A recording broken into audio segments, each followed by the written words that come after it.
Here at home, we're bringing our economy back from the brink of ruin.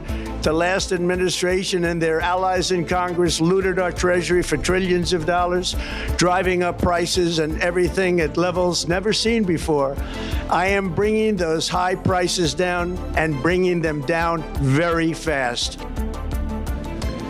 President Trump using a national TV address to talk up what he says are his administration's successes, as polls suggest voters are souring on his handling of the economy ahead of next year's midterm elections. Live from Sydney, this is Insight, where we dive deeper into the stories that matter with crucial context and sharp analysis. Also today, Asian stocks following losses in US equities as investors sold down technology shares amid concern over their lofty valuations. As investors weigh the AI trade and the rates outlook in 2026, we'll give market insights from Zuma Wealth and SEB. Also, Bitcoin down 30% from this year's record high. We'll ask what's next for cryptocurrencies and hear why the Singapore CEO of Coinbase, Hassan Ahmed, thinks broader economic conditions are looking supportive.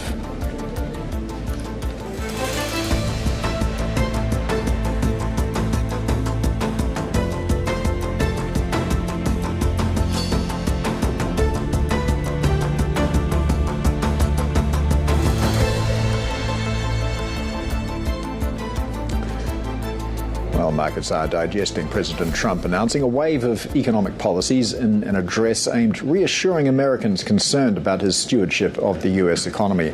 Now, the measures range from lowering pharmaceutical drug prices to awarding U.S. service members a warrior dividend.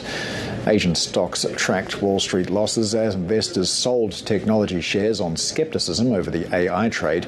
Oracle weighed on sentiment with concerns about data center financing. Micron, though, gained attention after issuing an upbeat sales forecast. Well, as you heard there, President Trump used a primetime TV address to talk up what he says was a good handling of the economy. This is with polls suggesting voters are becoming frustrated with the economy and the cost of living ahead of next year's midterm elections. The president also framed his pick for the next Fed chair in terms of making mortgages cheaper. I'll soon announce our next chairman of the Federal Reserve, someone who believes in lower interest rates by a lot, and mortgage payments will be coming down even further. Well, let's get to Bloomberg Managing Editor Jill Desis. Jill, the president there saying the next Fed chair is going to favour low rates. Would the bond market perhaps favour a Fed chair that is data dependent?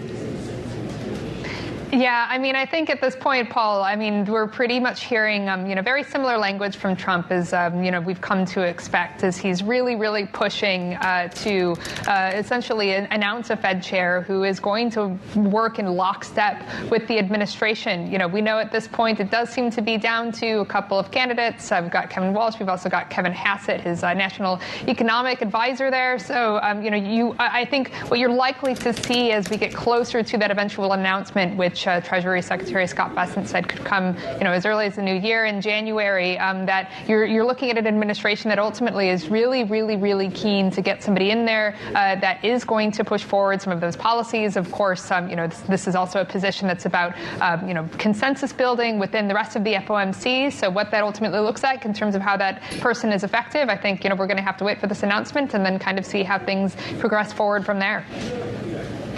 So the president obviously got an eye on the midterms, which are coming up next year. A big emphasis there on the domestic economy. A lot of that speech was sort of a greatest hits speech, but what's he talking about in terms of policy leading into those elections? Yes, that's right, Paul. Well, we got a couple of announcements from the president today. What you first saw was this announcement for some, sort of checks, financial incentives for service members to the amount of $1,776. Of course, that coincides with the United States Independence Year. So that came along as, one announcement that he was putting forward. He also, as you were just mentioning, was touting a lot of his domestic accomplishments, really, really, really trying to pin the blame for higher inflation inflation, higher prices on the preceding Biden administration. He talked a bit about potentially some new housing policies, aggressive housing reform policies in 2026. I mean, this is a president who obviously, as you mentioned, has his eye on those midterms. There was a Reuters Ipsos poll this week suggesting that his approval rating has dropped to 39%, really the lowest, I think, of his second term in office here. So I think Trump is really galvanized here to try to again pin that blame for some of those economic price pressures on the Democrats. We're a year out from the election. We did see some hints during the elections last November that potentially Democrats in some areas are gaining some steam. So Trump obviously has some incentive there to try to protect as many Republican seats as possible when we're here at this time in November 2026. Yeah, a lot of that speech did focus on still attacking Biden-era policies and economic performance. I mean, the election was over a year ago now. How much persuasive appeal does that line still have? Well, I think, Paul, when you're looking at, for example, that Reuters Ipsos poll, does suggest that, voters are going to potentially just look at what's actually happened, during this time in office. Obviously, Trump has another year before, essentially before we actually reach the midterms. We'll see what the economy ultimately looks like then. But, voters do seem, as they were in the last election, where they pretty decisively voted Trump into office. They're concerned about higher prices. They're concerned about inflation. They're concerned about, what things look like when they go to the grocery store. So, I'm not sure, how effective that messaging of pinning blame on the Democrats is going to be if it's, continues to be a major pressure 2 years into office. But, we've got, almost an entire year before we ultimately get to that point. We'll have to see what Trump's messaging looks like and then where things ultimately stand once we reach next November in the midterms. All right, Bloomberg Managing Editor Jill Desis there. Well, let's get some insights now from Angela Mancini, partner at global risk consultancy Control Risks. Angela, one thing that was notable from President Trump's speech there was what he didn't say. He didn't really do anything to ratchet up geopolitical tension, not a lot of mention of various flashpoints around the world, although he did continue with his claim about how many wars that he has stopped. Were there any takeaways for you there about the geopolitical environment? Yeah, I think the takeaway for me is exactly what you're hinting at, which is the fact that he wasn't talking about anything geopolitical, I think, is the story here. I mean, clearly, as was just mentioned by your colleague, the polling of the Trump administration is really low. He's at a nadir of his presidency in terms of overall approval rating, and also particularly approval rating on the economy, and we're 2 weeks away from 2026 starting, which of course is the midterm year, and all eyes right now are on the economy. People are trying to shop for the holidays. People are having a lived experience that's quite difficult economically, but they're hearing something very different from the president, who recently gave an interview saying that he rated the economy A+++. So he's even had J.D. Vance go out recently, as we know, to Pennsylvania to try to get on the stump and kind of explain a little bit more about the economy. So all to say, the economy is an issue, but with geopolitics, it wasn't in the speech. The speech was short and sharp. It was abrupt. It was trying to, I think, stay on message with the economy and what they're trying to accomplish. I think what's interesting is no mention of China, no mention of Ukraine, no mention of all the other geopolitical hotspots, really, I think, trying to focus on the domestic picture. Well, just before the president started speaking, we received confirmation of another strike on an alleged drug boat off the coast of Venezuela. Looking ahead to 2026, do you anticipate a conflict, a broader conflict between the U.S. and Venezuela?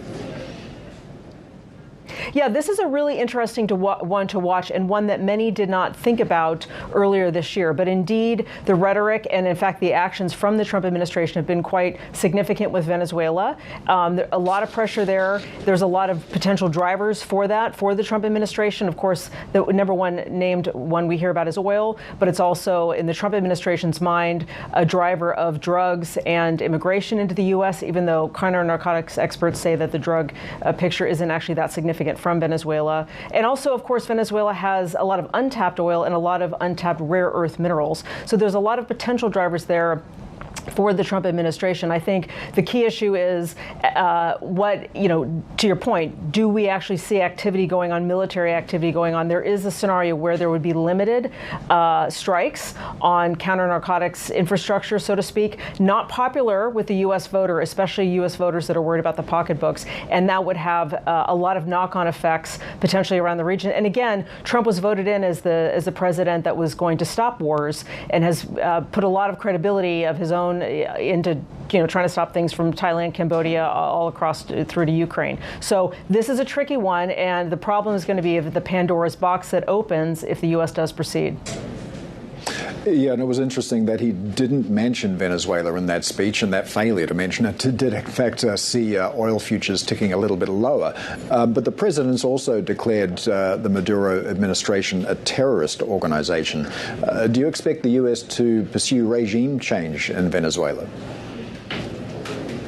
I think the Trump administration would love to see a different leader in Venezuela. Again, looking at the extractives from oil and gas to rare earth minerals.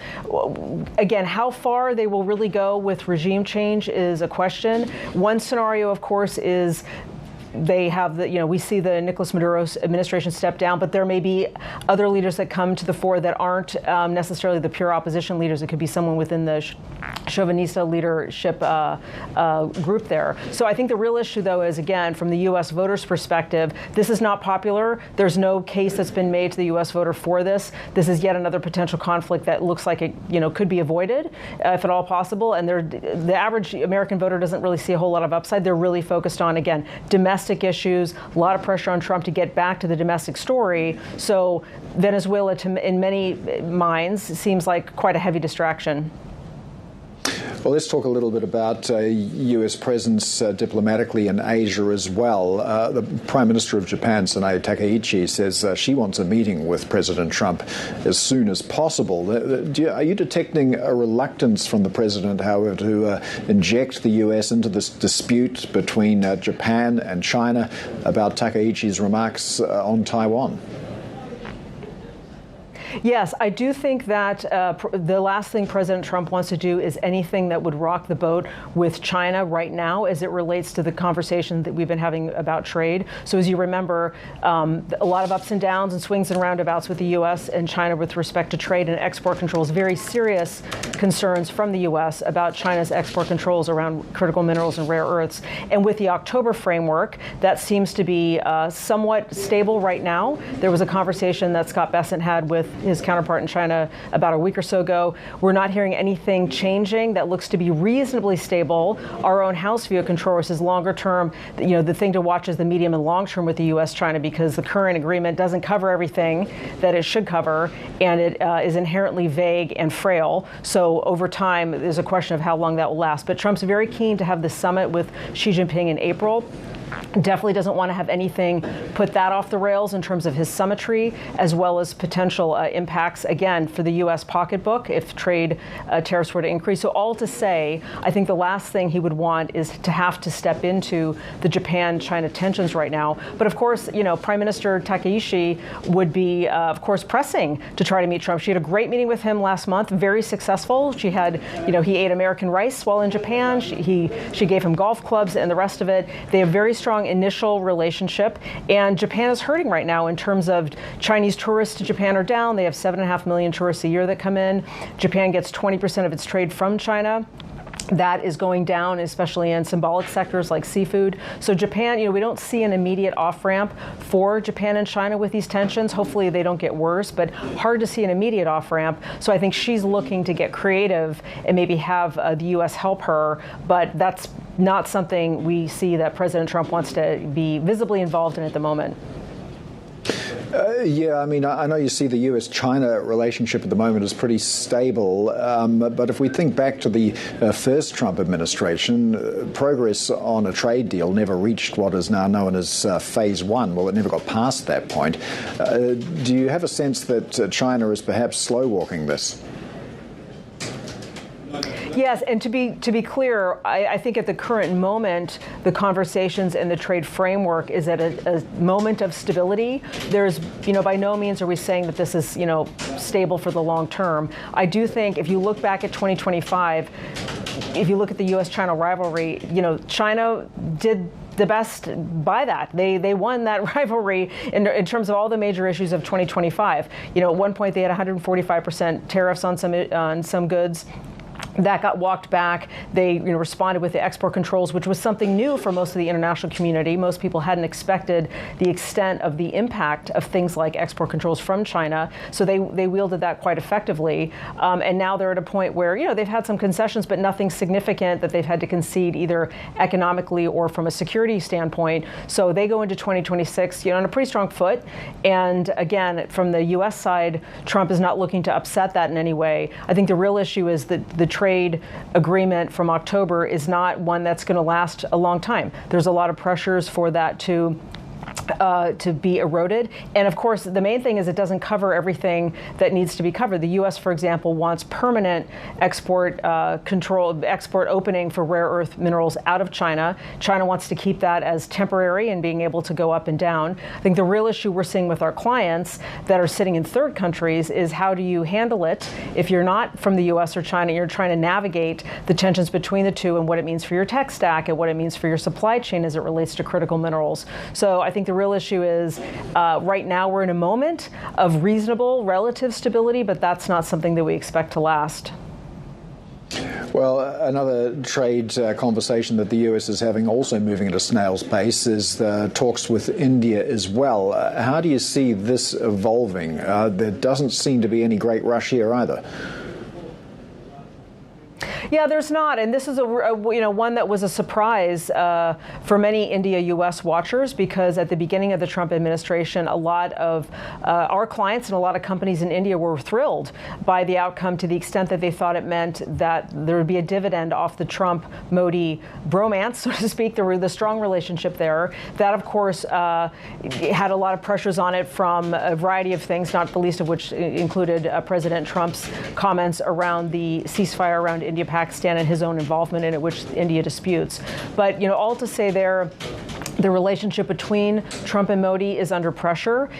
We don't see it necessarily getting any worse, but we are watching for whether Trump loses patience with India as it relates to Russian oil purchases. And if at some point he does, there may be a scenario where we see sanctions being put on India from the U.S. related to those Russian oil purchases. But for right now, we don't see that as a highly likely scenario. But unfortunately, we do see that the strategic relationship there, the development of that, has taken has been eroded a bit due to the personal relationships between Trump and Modi and where they stand, which, again, I will just say, as we look at our risks for the year ahead in 2026, one of the key components geopolitically is the fact that a lot of the old geopolitical rules and ways of working don't work that way anymore. And we're seeing a big rise in the importance of personal relationships. And so personal relationships like a Trump and Modi relationship can go very well, and then quite quickly they can go not very well. And the impact that has to other countries and to companies that have global supply chains and operations in both countries can be significant. Angela, we've only got a minute or so left, but your mention of Russian oil purchases there, it's a good moment to talk about Russia-Ukraine. Do you have any optimism that we're going to have some positive developments on this conflict next year? Yeah, unfortunately, we don't. Our own house view is that neither Russia nor Ukraine is willing to what they both see as viable peace avenues don't overlap. Russia wants the land in the Donbass, and Ukraine does not want to give that up. This is land that Russia illegally annexed and doesn't fully control even at this moment. And so for the U.S. to pressure Ukraine to give that up to Russia is very, very difficult indeed. And we saw Putin as recently as in the last 24 hours say that the current peace agreement as being presented back to him doesn't work from his side. And to some extent, he said he's even waiting for potentially new elites in Europe to come to power, and maybe that would be a different situation there. So, unfortunately, we don't see a lot of good movement in 2026. We also see a lot of pressure on Europe because they are indeed very concerned about hybrid attacks, gray zone attacks from Russia as it is now into critical infrastructure, but also over time what it would mean if Russia did take more land that is Ukraine's right now, what that means for broader European security. Very serious situation for Europe as well. All right, Angela Mancini, partner at Control Risks. Thanks so much for joining us today. And we have plenty more ahead. This is Bloomberg.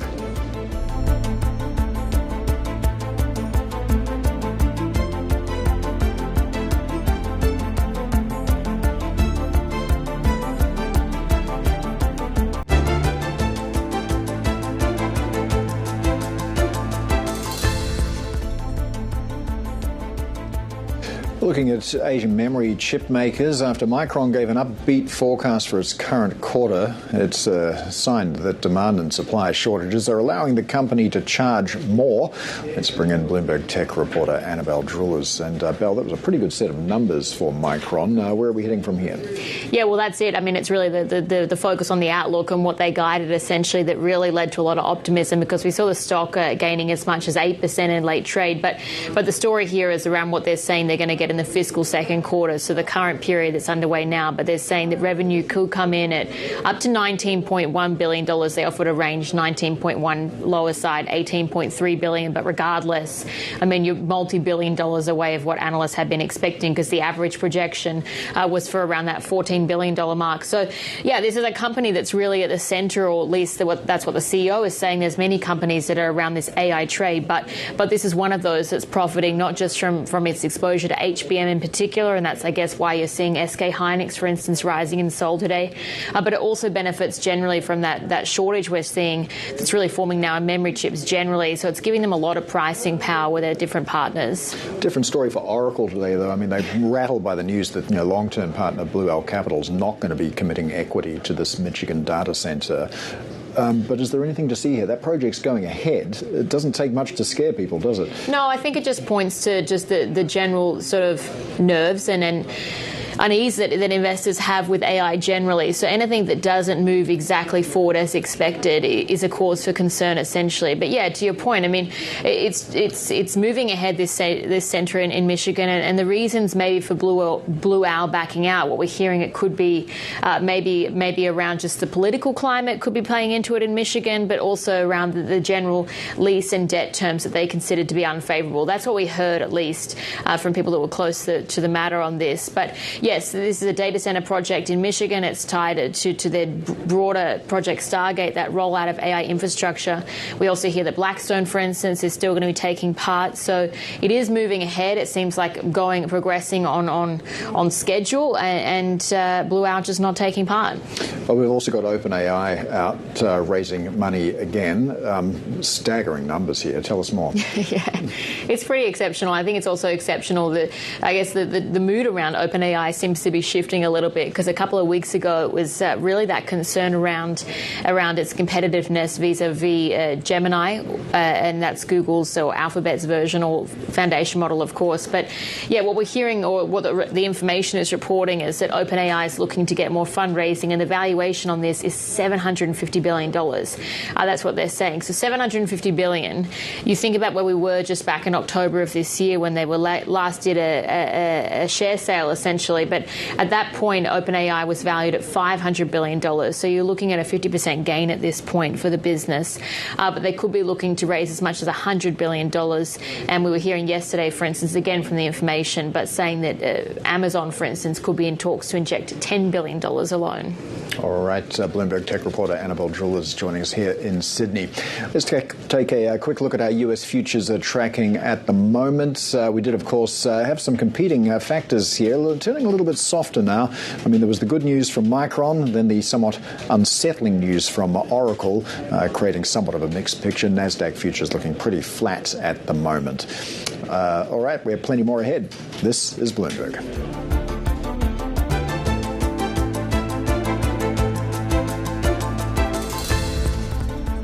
Here at home, we're bringing our economy back from the brink of ruin The last administration and their allies in Congress looted our Treasury for trillions of dollars, driving up prices and everything at levels never seen before. I am bringing those high prices down and bringing them down very fast.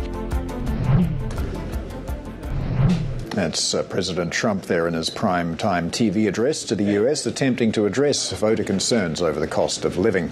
Here's a quick look at where markets stand as mainland Chinese markets head off for lunch. We're seeing a little bit of risk-off sentiment again.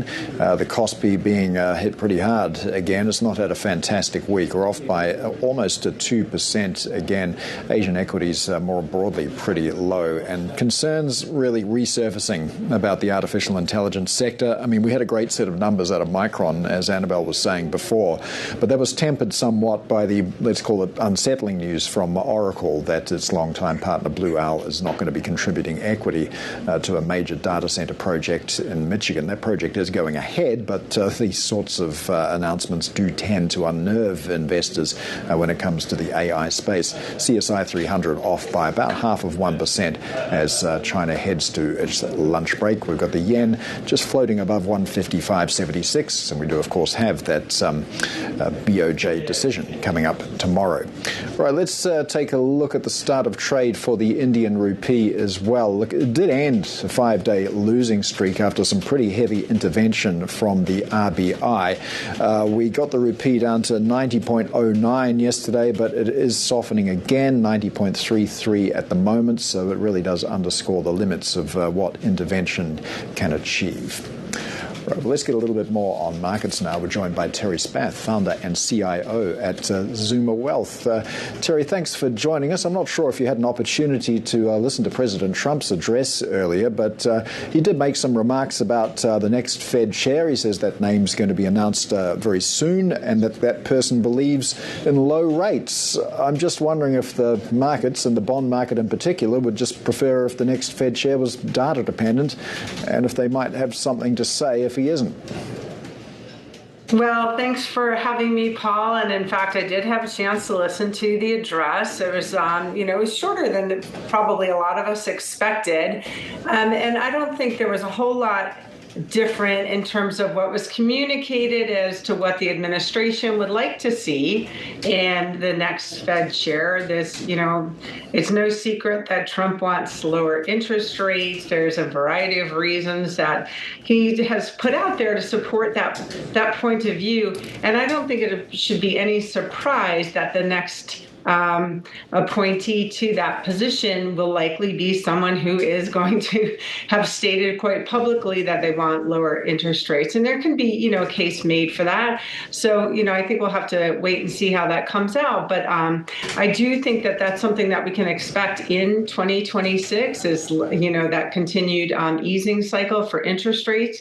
And overall, that can be viewed as a tailwind for stocks and for risk on assets. So that just sort of supported the view that we continue to have for a falling interest rate environment, at least at the shorter end of the curve, as we move through the next calendar year.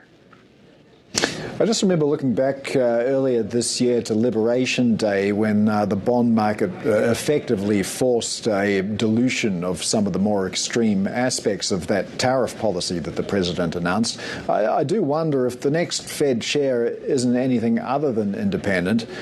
Do you think the bond market could essentially force the Fed to be independent? Well, I do like to think, I will take a little bit of issue that the Fed is going to be kind of a puppet of the administration. I like to think that that's not going to be the case regardless of who's installed. I do think that position, that group, the Board of Governors of the Federal Reserve, that they absolutely take their responsibility seriously. I think that there can be competing points of view as to, their dual mandate, as to whether inflation is in control, as to whether employment is healthy or showing some creaks and cracks. So I do think that we could potentially, I don't think that we're going to see a puppet Federal Reserve. At least I like to think that that's not going to be the case. That said, will not be surprised if we see a more dovish Fed going forward. And I don't think that that's an unexpected outcome going forward as well. So we'll see. But I do think that bottom line, that we can expect that will be a tailwind for stocks into next year, unless, we start to see inflation running really hot, which is something that we're going to be paying a close attention to going forward with that data as well. Mm-hmm. Well, we also heard the president make some remarks around healthcare, pharmaceuticals. Did you hear anything that might cause you to reconsider your allocation to those sectors?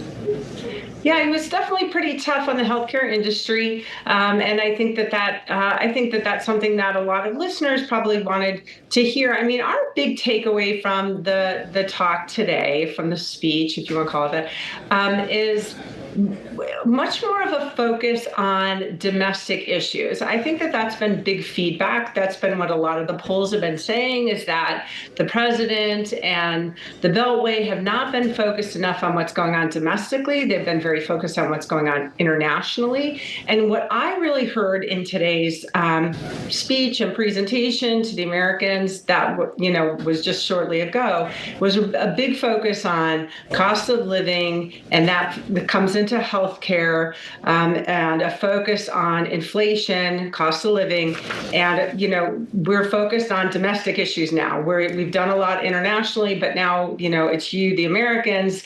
At least that was the takeaway, and I think the messaging that I was hearing when I listened to the president's words today, that the domestic issues are going to be a higher priority than perhaps people have perceived them to be historically.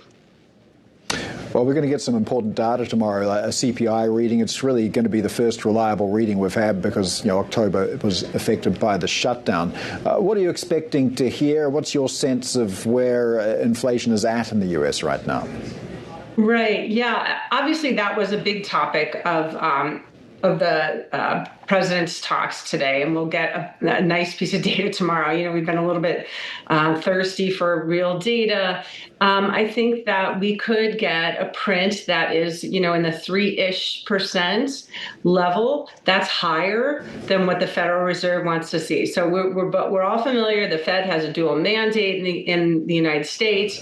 They want to keep inflation at a comfortable level, which is often quoted as 2%. They want to keep unemployment healthy, or employment healthy.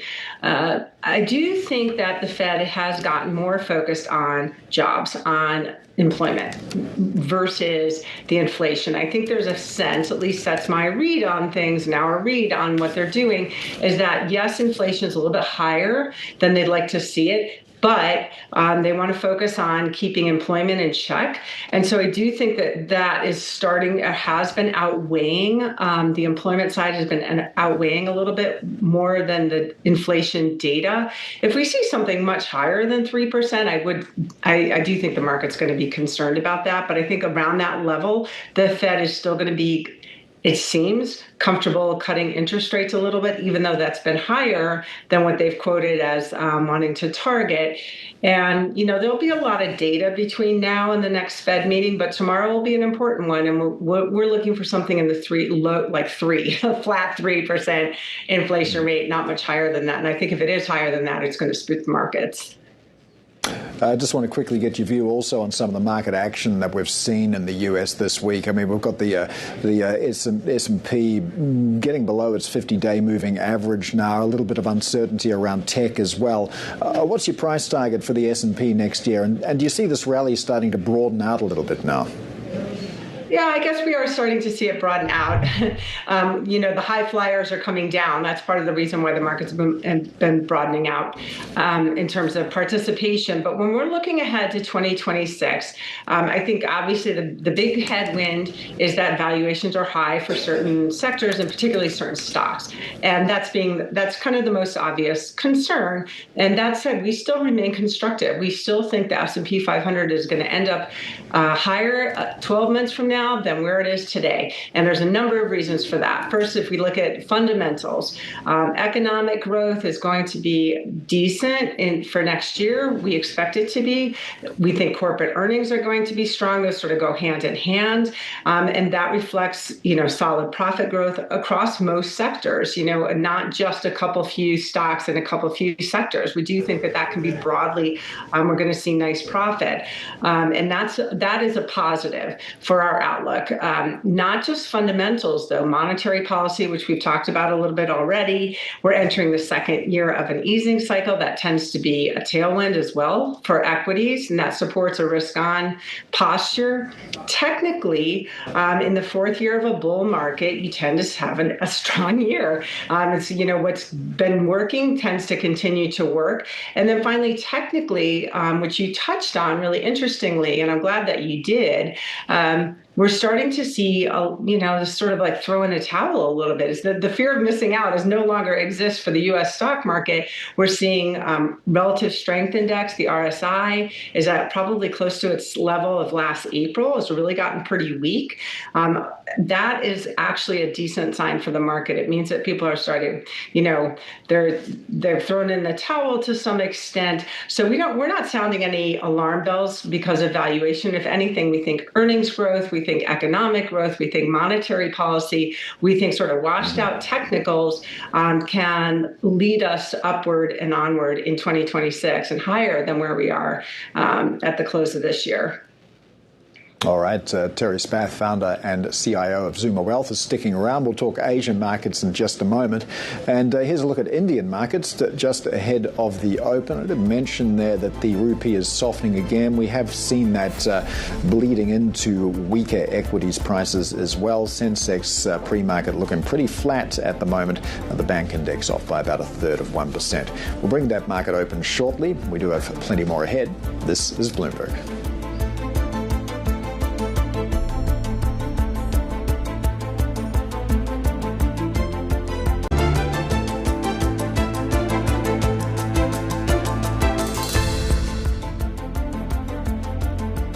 Let's take a look at the world's best performing stock rally, RRP Semiconductor. That chart barely does it justice. Shares have surged more than 55,000% in the last 20 months. This is despite the company posting negative revenue and having a tenuous link to the chips spending boom. And it's turning into a cautionary tale for investors. CJ Chakraborty leads our Asia equities coverage and joins us now. CJ, that rally is extraordinary, almost concerningly so. What's driving it, and can you tell us about some of the uncomfortable questions that are circulating around it? Yeah, I mean, this is a spectacular rally, 55,000% in roughly 20 months, 6,000% this year alone. And, this company has rallied mostly because of, the change of name that it has seen, going from a real estate broker to now, a very tenuous link to the semiconductor space. It has created a lot of social media buzz with retail investors jumping in. The number of retail investors who own the stock has grown about tenfold in that 20 months, and just goes to show how crazy people are right now to own any figment of the semiconductor or AI boom that we have been seeing globally over the past 3 years. Well, CJ, regulators are taking a look at this story. What are they looking for, and what has RRP had to say? Well, RRP, when we reached out to them for a comment to report on this story, they said that they could not comment or were not in a position to comment because they have an ongoing appeal in the India's Securities Appellate Tribunal, given the fact that the BSE, which is the exchange where the stock is listed, has withdrawn its approval for a preferential share allotment to a clutch of investors in the company. And the company is now fighting that withdrawal of approval in the the appeals court. But regulators at this point of time, both the India security regulator SEBI and the BSE, are looking into examining what has driven this massive rally in the stock, given the fact that only 4,000 shares of the company are available for trading on a day-to-day basis. The company has been put under surveillance by the BSE, where the stock is allowed to move only 1% in a day and traded only once a week. And that just goes to show how caught up now investors are who have already bought into this rally. But at this point of time, the exit for them is going to become very, very difficult. All right, Bloomberg's Chiranjeevi Chakraborty there. Thanks for joining us with that story. Let's take a look at the Indian markets. Just opened in the past couple of minutes. We've got the Sensex looking kind of flat at the moment. Oh, no, it's not. It's just ticked downwards, about 1/5% now. We're seeing some weakness across the board, modestly so. But take a look at the rupee on the bottom of your screen there. Weakening again, now 90.35. It did strengthen to 90.09 after some aggressive intervention from the Reserve Bank of India in the local markets. The authority intervened, bought about $5 billion via foreign exchange swap, but the impact of that appears to have been somewhat short-lived, the rupee resuming its downward slide. All right, let's get back now to Terri Spath, founder and CIO of Zuma Wealth, still with us. Terri, what's your allocation to India at the moment, and how do you view the longer-term story there? Yeah, I'm really glad that you brought up India, because I think that country and exposure to it really matters right now. It's standing out to us because it's combining those strong demographics, which most people are familiar with, large country, young country, but also an improving infrastructure, geopolitical tailwinds. It's not the cheapest market. I mean, that 155, I don't even know what 55,000% is. But the market, the stock market of India, it's not necessarily the cheapest market again, but for long-term investors, I think it's becoming a core global growth allocation. It's not just an emerging market satellite. It's now the fastest growing large economy with structurally higher growth than the US, than Europe, than China. And that growth, interestingly, is being driven more by domestic demand than exports. I think that makes it a lot more resilient to global slowdowns. And so for global investors, this creates a terrific opportunity for diversification at a time when the U.S. growth is good, but on a relative basis is not as good as what we're seeing in India. And so I really think that that's an interesting allocation that a lot of U.S. investors might be missing right now, and that we think makes a lot of sense to ensure that you have overweight position relative to your benchmark for India. In a way, though, that's not really what we're witnessing, is it? Because India's seen quite a lot of foreign outflows in the past couple of months, and we've got a weak rupee also weighing on the equity market now, even though you say it's not the cheapest. The weak rupee is making it fairly cheap. Why do you think there's a lack of enthusiasm despite your optimism? I'm not sure, and that makes it even more interesting for us and for our investors. And I'm glad that you brought it up, because I do think that this is somewhat overlooked, and I think this could be something that people miss in 2026 because there have been other opportunities that perhaps look more interesting. But when you look at the young population again that we've got in India, we've got a lot of domestic demand, as we talked about a little bit in terms of spending. This, improvement that the government's been injecting. We think that this is going to be a great long-term allocation. And I think the one risk, well, I guess there's two risks. One that we've touched on a little bit is valuations, and also oil prices matter. And India is a large energy importer, so we just kind of put those caveats around that. But overall, we think for longer-term investors that are able to withstand some of the volatilities, now is a great time to make sure that you've got exposure to this, or you're going to look back, I think, later in the year and be a little bit disappointed that you didn't pay more attention to what's going on in India. Yeah, we had a story earlier today how India is now allowing foreign ownership of up to 100% in Indian insurers, and we're just seeing Nippon Life in India, their shares rising about 6.4% in Mumbai at the moment. But I'd like to get your views also, Terri, on China, particularly as it relates to the China AI story, because as we were discussing a moment ago, AI stocks in the US starting to look a little toppy, particularly the hyperscalers. But do you feel like there's a bit of room to run on the China side? What's your approach there? We've been pretty vocal and pretty negative about China all year. We really think there's a lot of policy risk there. The economic slowdown seems to be persisting. The policy measures that have been undertaken are pretty large, but they're not really stimulating demand effectively enough. There's geopolitical risks that are going to continue, we believe, to disrupt capital flows. That tech and industrial exposure is challenging. There's uncertainty in terms of regulation. So when we're comparing opportunities out there, we like the US right now. We like India right now. We have been constructive on Japan all year.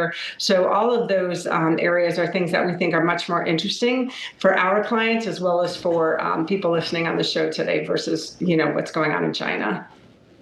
Would you not make an exception to that for Chinese tech, though, because it is having a moment, and we're seeing a bit of a K-shaped economy in China right now. I mean, property, anything consumer-related is not looking great, but tech stocks, manufacturing, having a moment. Are you looking at any Chinese technology names? We're not, because the overall macro picture is just, we think, creating enough of a pressure on the overall economy that we just think it's going to be overshadowing any opportunity that we might see in tech. We could be wrong about that. Obviously, there's great tech coming out of China. We think the better way to play it is the names that we know better, the companies we know better, the regulatory environment that we know better here in the United States. And we think that that's going to be the better relative outperformer. So no, right now we do not have any exposure to that. We haven't for at least a year. Terri, before we let you go, I do want to get your view on the big rate decision coming up tomorrow in Japan. Of course, everybody's expecting the BOJ to tighten. First rate increase since January. It'll take rates to the highest in 30 years. But what do you see happening next? Do you feel as if there's a case for Japan to get on with it and tighten a little bit faster? Yeah, I do. Yeah, as you pointed out, we do expect a rate hike tomorrow from the BOJ. They've done a terrific job in terms of trying to normalize policy there, creating higher prices, higher wages. That has been a big winner. Japan's been a terrific winner in 2025. We've had a modest overweight all year in client portfolios, running around 10% of portfolios versus kind of 5% in terms of global market exposure. We do think that momentum might fade. We do think that the higher interest rates might start to cause problems in terms of relative valuation, reduce competitiveness to some extent. So we have been trimming back a little bit on Japan, but we do we've been really pleased with how that play has executed in all of 2025. So we still want some exposure in 2026. We'll be looking for that rate hike tomorrow.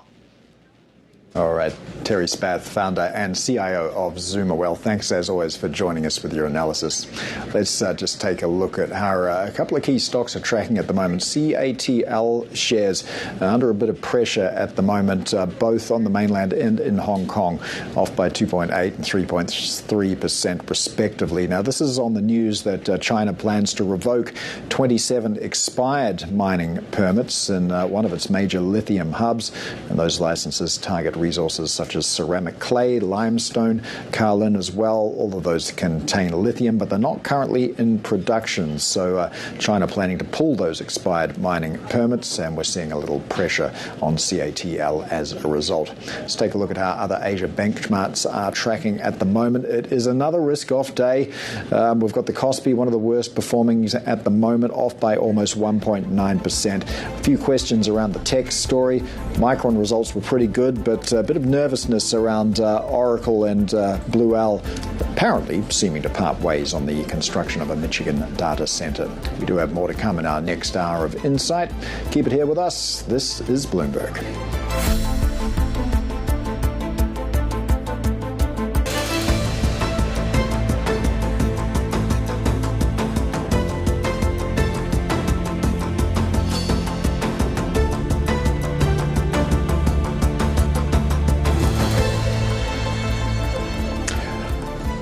Welcome back. You're watching Insight. Let's take a look at how markets are tracking. Once again, we are seeing red on the screen across most of the major indexes in the Asia Pacific. And once again, it is a little bit of nervousness around the AI story. We had some very good numbers out of Micron earlier, but also Oracle we heard from not getting an equity contribution from its long-term partner Blue Owl Capital for a data center it's building in Michigan. That project is still going ahead, but the unusual circumstances around it are causing a little bit of nervousness in the market at the moment. We've got the Kospi now off by almost 2%.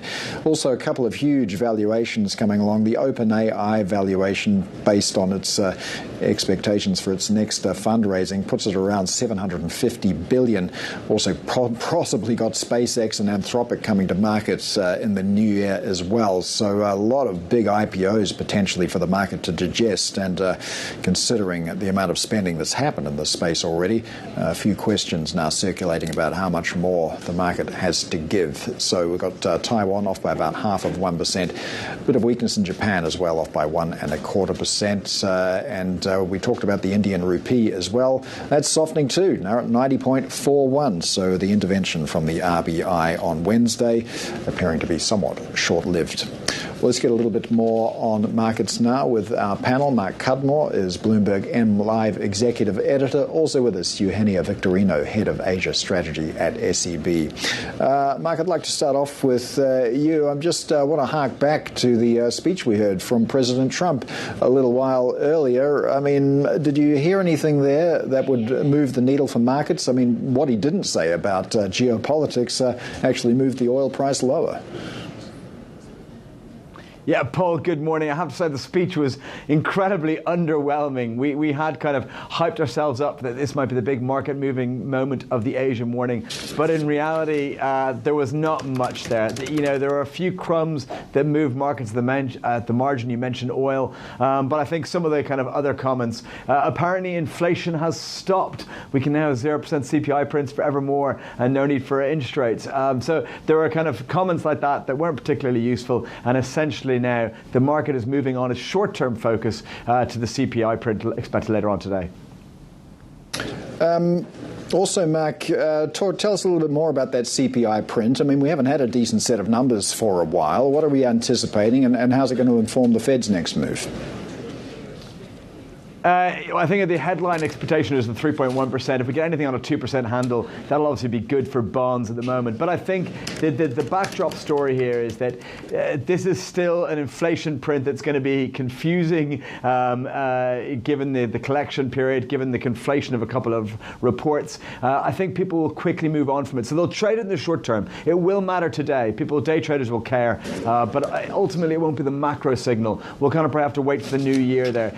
We know that inflation is very sticky, way above target. It hasn't been close to target for a long period of time. It's not likely to get there. The debate in the market is not about really whether it gets back to target. It's whether it is going to, at some point, become uncontrolled, as in we start kind of heading much higher again because of the Fed providing relatively easy monetary policy relative to orthodox economics, or do in fact we have enough disinflationary trends that therefore inflation can stay elevated but not run away. And that would obviously be the new Goldilocks scenario, where we kind of stay around a 3% level or maybe even a bit below there, even if we don't get towards the 2% target. So that's the big debate into the new year. It's not resolved yet. I'm in the camp that it is sticky, and with easy monetary policy, we're going to endanger dangerous territory next year. But I do understand that there's a lot of uncertainty around that still. All right, Eugenia, I want to get to you now. Mark's kind of set the scene there in terms of what to expect around the CPI numbers. I'm just interested in hearing what your view is on the stickiness of inflation in the US and where the neutral rate is for the Fed heading into next year. Our view is that the tariff-related push on inflation has been a lot more limited than we had earlier expected. And our expectation is that that would continue into 2026. Having said that, it's really just a matter of time before the full effect will come in. But it's really so spaced out that it may not necessarily have a very big move on the inflation trajectory. Meanwhile, as Mark had already said, the release of the CPI this week, it's really unlikely, in my view, to move the market, because the Fed had already made it clear that they would look through these few numbers, because the distortions in the data will just make it really impossible to get a full picture. Well, the President in his address earlier was laying out what he felt was a fairly compelling argument that price pressures are coming down. Would you share that view? Well, no, not really. There were a lot of things that he said, but not necessarily market relevant. We were expecting something more, but to be fair, the fact that it was in U.S. prime time, maybe it wasn't necessarily for market watchers or those who are watching him on social media, but probably those who are watching primetime TV, and maybe it really wasn't for traders. Yeah, interesting choice of audience, certainly. But I'm wondering, in the view of what you've heard, of what we might see with CPI data tomorrow as well, what's the direction of travel for the US dollar next year? Our expectation is that macro backdrop would remain quite resilient, but nevertheless, there is still some deterioration in the labor market, which would justify continued easing in the Fed. Our base case right now is that the neutral rate would be reached at around 3%, but at a very gradual pace of easing. Having said that, there is still a risk that data will not deteriorate or will not continue to soften as we had expected, and maybe there could be room for market to fade some of the pricing.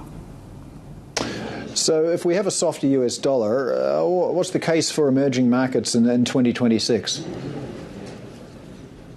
Well, our view is that the rates in the emerging markets in EM Asia are already quite near the bottom. Maybe there are some central banks that would still be able to cut from here. But at this point, it is going to be driven by Fed moves, at which point we expect the dollar to continue to weaken. However, we do expect that the bottom of the dollar would be achieved in Q1. After that, maybe the dollar could strengthen, but not much from there. Mark, when you're casting your eye across the emerging markets complex, where are you seeing the potential for gains and losses next year? I think that both Asia and Latin America stand out from a stocks point of view. People think the incredible run that we've had in Latin American stocks is probably going to come into a tougher period next year, particularly with the political risk in multiple countries. I think Brazil most prominently with a presidential election. I think ultimately we'll move beyond that. I think people forget that the golden period of Brazilian assets was under Lula's first regime. So if he gets re-elected, even though it's not the market's first choice, it'll ultimately be shrugged off, and they'll move on to the fact that these companies are still relatively cheap and they produce assets that the world wants and needs more of. So I think the Brazil story is still in place, and that kind of drives the region. I think if it's not Lula, if it's the right wing, it's unlikely to be Flavio Bolsonaro, even though he's temporarily leading. And so therefore I think that the right wing candidate provides upside risk there. I think Asian stocks can continue to do very well. As you know, our team has been structurally kind of bullish the Hong Kong-China story for the last kind of 18 months. We think it continues to outperform the US. We think it's a good regime.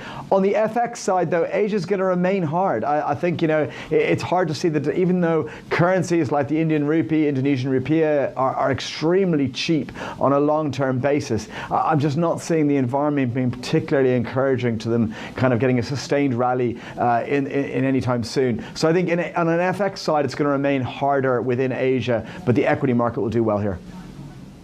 Yeah, I'll give you Exhibit A, Mark, the Indian rupee. The RBI intervened pretty strongly this week, but still we've seen it resume its slide. Is there any point to this sort of activity?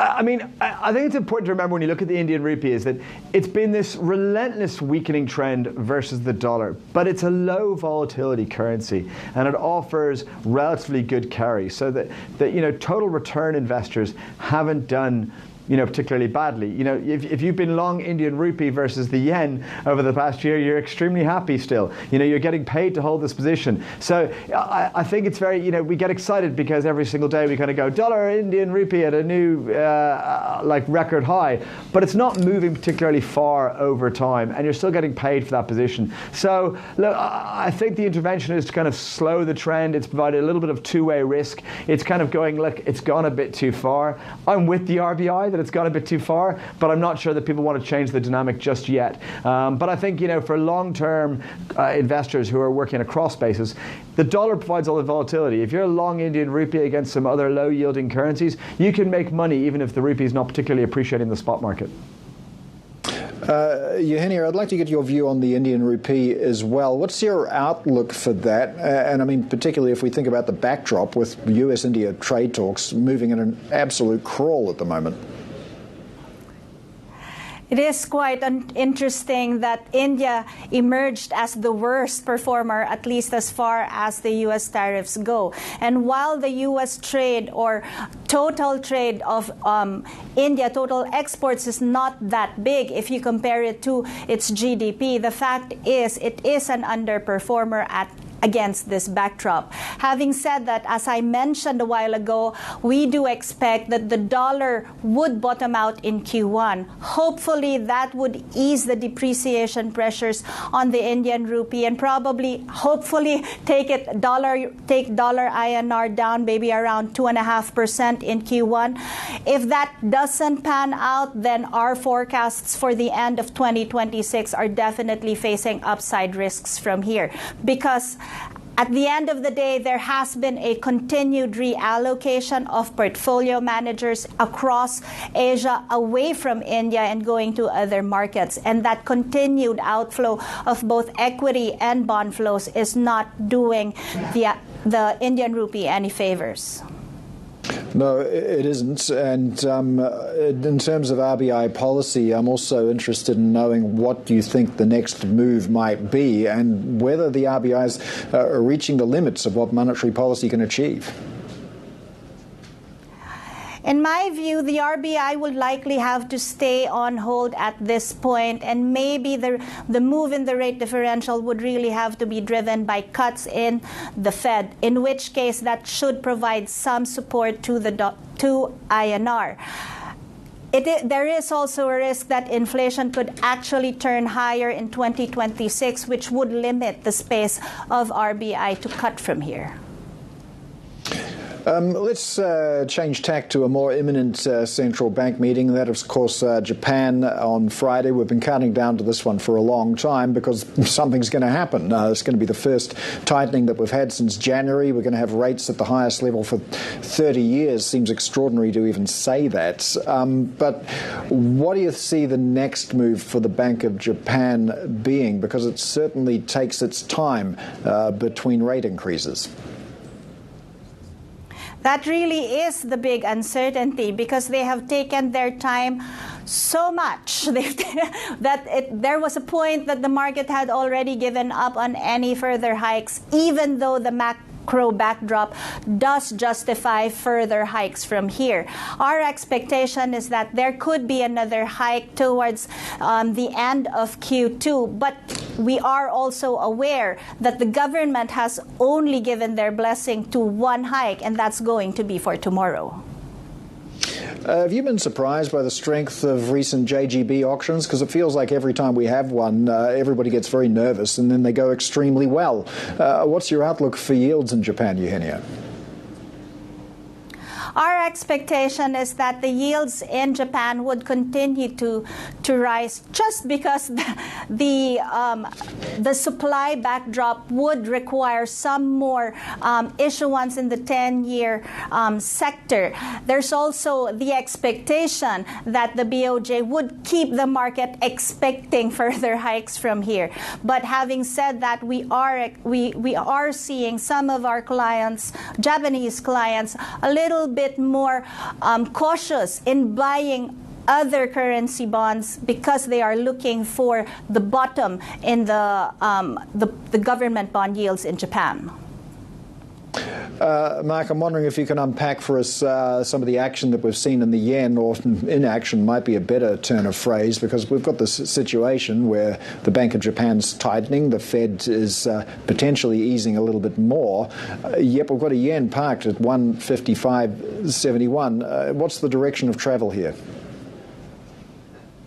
So you're right. The dollar yen seems to be, on one hand, extremely turbulent on a day-to-day basis, but it's been stuck in this range for quite a while, turbulent within the range, which sounds a bit strange. But look, I'm a structural yen bear, unlike most of the macro community. I think ultimately Japan has a stagnant economy, even with negative real yields. It can never really afford positive real yields. It's got a massive debt problem, and therefore, ultimately over time, the direction of travel is to slowly monetize its debt pile, and that really means a weakening yen. So I'm someone who's just a permanently structurally bearish in the yen, and only ever tactically bullish. And I don't see a reason to be particularly tactically bullish in the short term. I actually think that once we get the BOJ hike out of the way, I think it's going to be hard for a Governor Ueda to kind of sound hawkish, which means that might be a chance for the yen to start weakening again on crosses. Now, I mentioned on crosses because I do think there's obviously the dollar component here.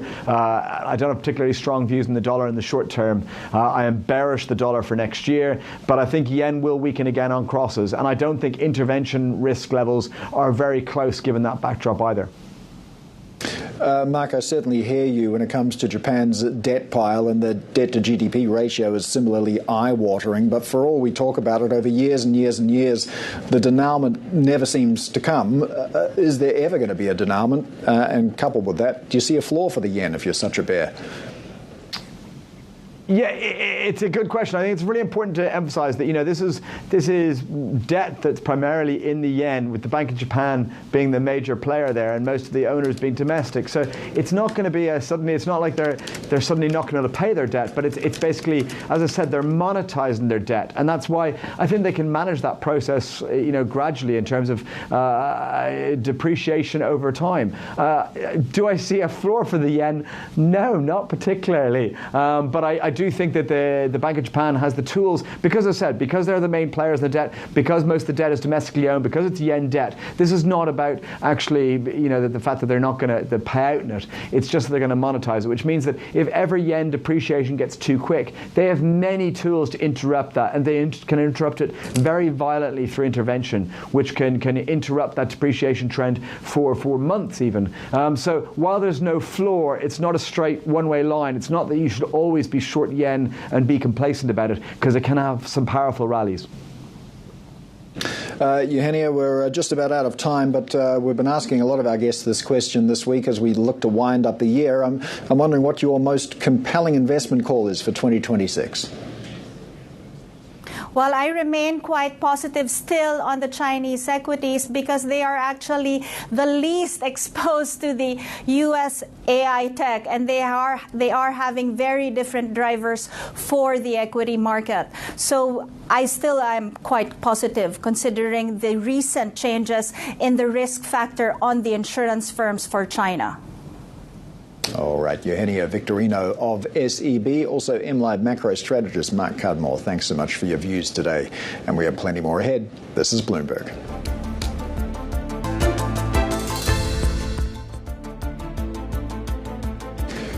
Let's take a look at oil prices. Seen some kind of interesting action today. Oil climbing for a second day as geopolitical risks in Venezuela and Russia continue to overshadow the ever-growing glut narrative. However, we did see them oil give up some of those gains when President Trump didn't say anything about geopolitics in his recent TV address to the United States citizenry. So interesting movement, but oil overall a little bit stronger today. Now, we also saw some movement in Woodside Energy shares falling in Sydney after it announced that its now former CEO, Meg O'Neill, is taking the top job at BP. Now, this was very much a surprise for markets. It's going to make her Big Oil's first female chief executive as the British firm struggles to revive its fortunes after a botched pivot to renewables. Bloomberg oil trading reporter Rongwei Nyo joins us now. So, Rongwei, what's going to be top of the to-do list for Meg O'Neill when she gets to BP? Well, so she's only taking up the appointment next year. But I think the market, they widely expect Meg, when she takes on the top job at BP, to kind of steer the company back to its basics and focus on the fundamentals. In this case, would be oil and gas. This comes, of course, as Meg has a spectacular track record at Woodside Energy, a leading Australian oil and gas producer, where she has spearheaded a lot of initiatives that were seen as transformative and aggressive, such as the acquisition of Australia BHP's petroleum unit. And she has also taken huge strides to push Woodside to the global stage on the LNG trade. So these are all characteristics, as well as some of the qualities that analysts and market watchers would expect that Meg would bring to her new appointment at BP. And this could also signify what the BP hiring committee, what the BP executive and directors could be looking out for the next leader as they struggle to kind of bounce back from poor financial performance as well as investor pressure in recent years. Yeah, tell us a little bit more about this investor pressure, because these changes at the top, do they have the fingerprints of Elliott management on them? Right, so with all these changes made at the top, of course, it's too early to say what kind of downstream changes we could expect. As with any change in leadership at major companies, these could lead to changes in cultures, it could lead to changes in directions, and I think the key priority for BP is to actually steer the company back into good financial performances. All right, well, we're out of time, actually. Bloomberg oil trading reporter Rong Wei Neo there. Let's get to some top global stories that we're following. The US has approved a package of major arms sales to Taiwan worth up to $11 billion, in a move likely to draw a sharp response from Beijing. The State Department approvals cover a broad range of equipment, including missiles, drones and artillery systems. The deal marks one of Washington's most significant efforts in recent years to bolster Taiwan's military capabilities. Malaysian Prime Minister Anwar Ibrahim says both Thailand and Cambodia are keen to end their border clashes as soon as possible. He says foreign ministers from Southeast Asia are set to meet next week and will aim to convince both sides that peace is imperative. Thai and Cambodian forces resumed their clashes earlier this month after a short-lived ceasefire. Chinese visitor growth to Japan slowed in November by the most in almost 4 years amid a political dispute over Prime Minister Sanae Takaichi's comments about Taiwan. Arrivals from China rose just 3% from a year earlier last month, and that is the slowest increase since January 2022. Beijing has discouraged travel to Japan and ordered airlines to cut flights through to next March. Australian authorities have charged the surviving gunman in the Bondi Beach shooting with 59 offences, including murder and terrorism. At least 15 people were killed during the attack. 24-year-old Naveed Akram remains under police guard in hospital. The other shooter, his father, was killed by police. Officials say the attack on a Jewish gathering was inspired by the Islamic State terror group. More to come. This is Bloomberg.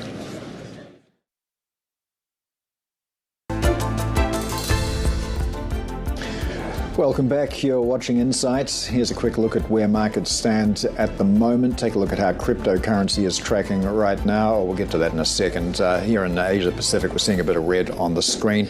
Kospi, though, coming off session lows, we're off by 1.6% now. We were weaker by about 1.9% earlier. Still a little bit of nervousness around the AI narrative, even though we had some very good numbers out of Micron, but some concern about an Oracle Blue Owl tie-up as it relates to a Michigan data center spooking some investors. We've got the Sensex in India off by 0.25%. The rupee resuming its slide, although not quite as aggressively, about 90.4 at the moment. And crude prices having a little bit of a bump today, reversing some of the declines that we've seen. Now, I did mention cryptocurrency. Let's take a look at Bitcoin prices. Even by Bitcoin standard, it's been an exciting year. Recovering a little now, up about 1%, about $86,800 at the moment. Ether also somewhat higher, but Bitcoin is on track now for its first annual loss since 2022. Let's get a little bit more on the outlook for crypto markets. We're joined by Hassan Ahmed, Singapore CEO and country director at Coinbase, the biggest crypto exchange in the US. Hassan, thanks so much for joining us. And I just want to see if you can answer this question for me. I mean, who's selling? Because the true believers, the so-called OGs, typically don't, or do they? There's some research from K33 showing that some of those long-term holders have decided this is a good time to cash out. Thanks for having me, Paul. This has indeed been an exciting year for the cryptocurrency markets. We've seen a lot of fundamental improvements across both the asset class level as well as the technology level. For Bitcoin in particular, you're right, we have seen a rotation, which is to be expected, of initial holders who are mostly retail buyers, who frankly have held for a long time. And so, when you're up 1,000x, 10,000x, I think it is natural to see some of that distribution to start to take root. Part of the reason why we think that it's happening now is because the market structure has changed. Institutions have come in a big way. ETF inflows of $58 billion over the last 2 years really kind of point to the market maturing and the holder base maturing, and that's sort of where they have been selling into. Is the market maturing, though? Because it's incredibly volatile, and we often hear Bitcoin referred to as digital gold. It certainly does not behave like gold. And if you go on some of these social media platforms where the cryptocurrency is discussed, it's all sorts of crazy reasons are being given for the behavior. Can anyone say for sure what's happening with this asset? Well, what we know, if you look at the numbers, is that Bitcoin in particular has been reducing its volatility profile. So today or this year, on average, the implied volatility is roughly of what you would see from a high-growth tech stock, around 35 to 40%. And this is down from where it used to be, closer to like 150% last cycle. So we do see it maturing as an asset. We do see a lot of institutional bid that's continuing to come in. Many big names, such as Harvard Management Company recently also announced that they took a big stake in it. And we also think that there's a debasement, currency thesis for part of the reason why institutions are continuing to come in. Well, can you talk to me a little bit about what the volatility has meant for Coinbase? Does this improve profitability for you? Yeah, we're building for the long term. We're trying to provide access to both being able to trade and buy and sell all sorts of cryptocurrencies, and then we're also looking to increase the utility of these assets, in particular with stablecoins, which are starting to really work their way into the plumbing of modern finance. And so that's something that we're building across really all parts of our products. For the volatility in particular, the market sort of will do what it does. Sometimes it does sort of encourage more speculative activity. But as we saw with October 10th, for example, a lot of offshore exchanges did see large deleveraging. But because we've been building trusted, robust infrastructure, we were not as impacted. So that did result in inflows onto our platform. So where's Coinbase planning to expand in the Asia Pacific in 2026? Well, we had a very big product announcement this morning where we talked about some of the big product expansions that we're planning in the U.S., including offering access to equities, equity perpetuals, prediction markets, and a few other things.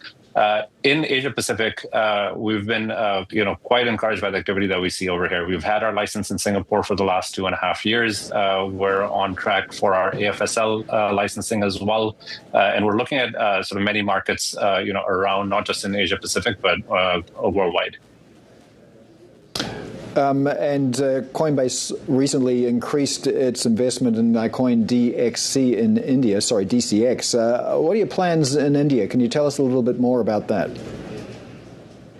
Yeah, we're excited that that investment was, formally blessed over the past 24 hours by the regulator. India is a very exciting market. There's a lot of crypto adoption over there. It's also a very tech-forward market, so we see a lot of strong developer talent in the market as well. We have our FIU registration as of this summer and are continuing to work to increase regulatory clarity in that market so that it can set the stage for the whole industry. I'm just wondering also if you can give us a target for Bitcoin in 2026. It's going to end this year on a rare down note. Where do you see things heading next year? We think that the market structure is still has a lot of momentum in it. What we saw in the last 2 months was what I would consider a positioning reset, as a result of these distributions and some of the deleveraging events that happened. But the macro environment has been, quietly improving. And when we look forward to sort of the increase in, money supply and just, the Fed quantitative easing starting to take root, Bitcoin really is a macro asset and it responds, very well to these kinds of changes. So overall, we remain optimistic that this is not a sort of a late-stage cycle behavior. This is not a kind of 4-year cycle coming to an end.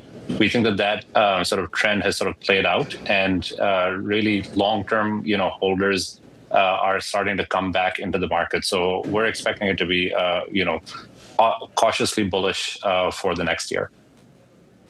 Now, you're also expecting to launch some tokenized equities. Do you have a timeline on when that's going to happen?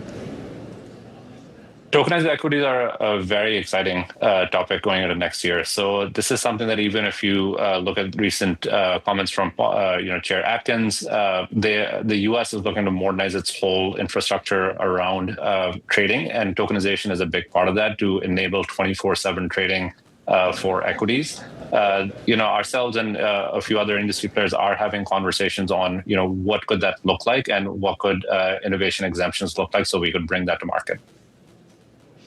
Now, I just also want to get your views on some developments we heard today out of Robinhood. We'll talk a little bit about that later. But Coinbase is also earlier today. It's going to get into prediction markets and stock trading as well. Can you tell us a little bit more about your aspirations for these products?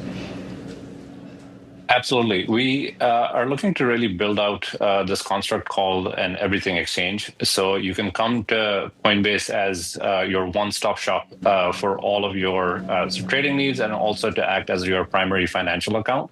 So we have been busy this year, heads down, building out a lot of these verticals and expanding our product portfolio, so we can provide this breadth of solutions, at the same place. So this morning we announced that we will be launching traditional equities in the U.S. Along with prediction markets, which will be sort of available for our U.S. users really as of today. And that's really exciting because what we've seen in the last year or so is that prediction markets in particular have really found product market fit, and they're providing a lot of signal, in terms of what is actually happening and where like political trends are going, things like sort of sports betting and so on. So where this really kind of brings us is that, a lot of the kind of the financial system is going to be upgraded with blockchains, but at the same time, there are other asset classes that we think that we can play a role in modernizing as well. So prediction markets are starting up in the US. Do you see them coming to international markets as well?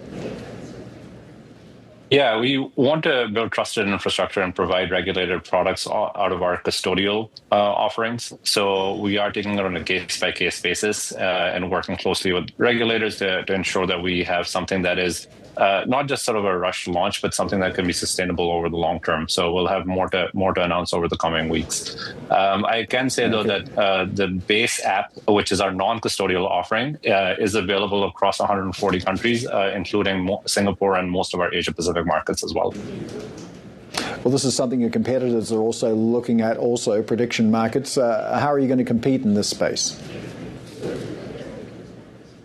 It's still early days. We're seeing an explosion in volume and just a lot of demand to really come in and take positions on these kinds of markets. There's some early winners or companies that we're looking to partner with to really learn more and see what more we want to do here. But what we just see is a start of a longer term trend on what exactly this is going to shape. So we're excited to be a part of that. All right. Hassan Ahmed, CEO of Coinbase in Singapore. Thanks so much for joining us. Well, we were talking about prediction markets there. Robinhood is betting big on this space as well. It allows traders to wager on global events from sports to finance to politics, even the weather. CEO Vlad Tenev spoke with us about the growing interest in prediction markets beyond sports and how he sees the space evolving. there's a tremendous amount of value in the diversity and variety of contracts. And what we're actually seeing, similar to trading, a lot of people that actually have strategies. So it's not, it's not as much of like, I'm buying a team because I'm a fan of it, but there's systematic trading and people are analyzing these things and they have strategies around it. And it goes beyond sports. You guys were mentioning the Warner Brothers merger situation. If you notice, the question on everyone's mind is what's likely going to happen to Warner Brothers? Who's going to acquire the company? Is it going to be Netflix or Paramount Skydance or neither of the above? And right now, we look at the stock prices, right? And we try to reverse engineer what's happening with this situation. Well, there's a prediction market that we illustrated on the platform. And you can see last night it was showing 55% chance Paramount would actually be the ultimate acquirer. This morning it went to 75% Netflix. So even in terms of what value they provide to the news, it can be incredibly powerful and more direct to zero in on the results of that specific outcome. And now I'm not saying everyone should be trading prediction markets. Like any derivatives market, I think people have to make sure it's right for them. But I think they're resonating quite strongly with our active traders. And also, I think they're a great way for other folks who may be interested in trading to learn about the new asset class. It's an incredibly competitive space, Vlad. I don't need to tell you that. And you have, companies and people being minted billionaires as a result of the competitive space right now. I'm wondering about the dynamics and how you view the competitive dynamics and whether you have an edge after acquiring LedgerX. Talk about that a little bit. Yeah, I mean, right now, we're the largest broker in the space. And actually, the brokerage landscape is not very competitive. I mean, we're pretty much the only game in town. In terms of the exchanges offering prediction market services, I think there's a big argument to be made for this to be an increasingly institutional business over time. In the same way that crypto markets started off being exclusively retail and have sort of like built up institutional adoption over time, I think you can make a perhaps even stronger argument that the same is going to happen with prediction market event contracts. That's Robinhood CEO Vlad Tenev speaking with our colleague Tim Stenovic. We have plenty more to come. This is Bloomberg.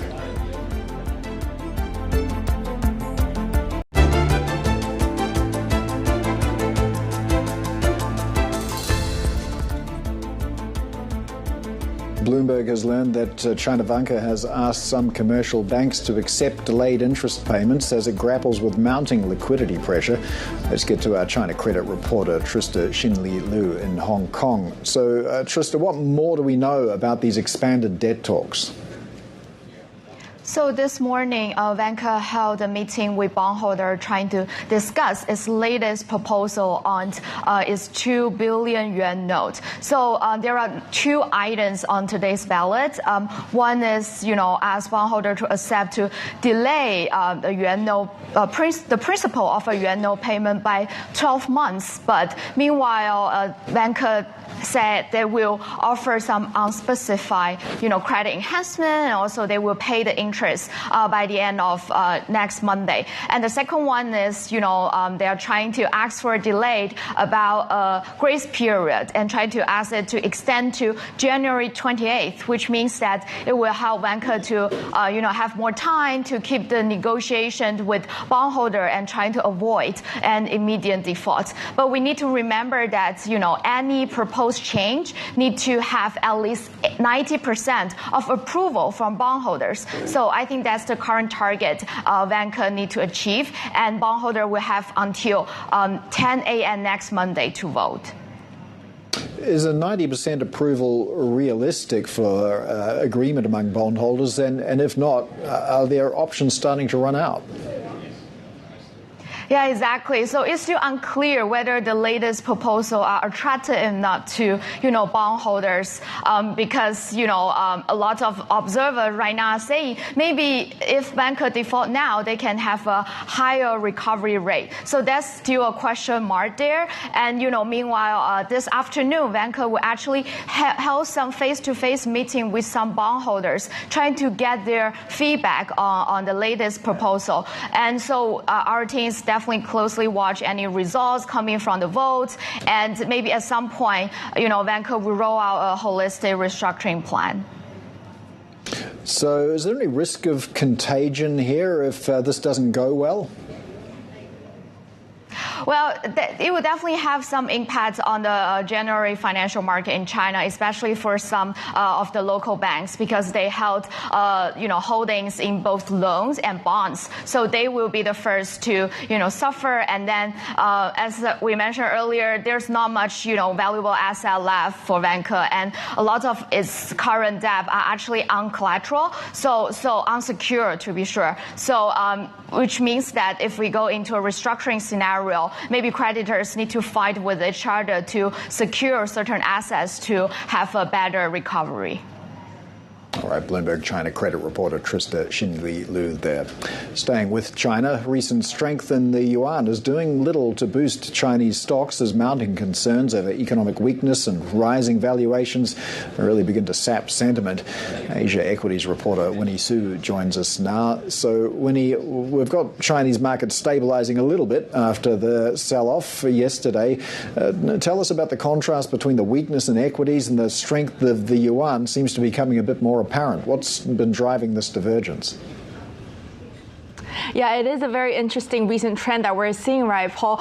Really, so far this year, it has been that positive correlation between the yuan and the stocks, and that's really showing how investors are becoming more confident about the Chinese market overall. But that trend has recently been reversing, and we're talking about the 20-day correlation between the MSCI China and the yuan at its lowest level in more than a year. And there are different factors driving that divergence between the two assets. On one hand, you have the yuan really strengthening to a 14-month high on the stronger PBOC fixing and on how the government seems to not be in a rush for further easing, and instead they are allowing a bit more yuan appreciation to support the economic growth of the country, and also rebalancing away from relying so much on exports. But on the other hand, as you can just see on this chart, that there is a lot more weakness in the equity space, and we're talking about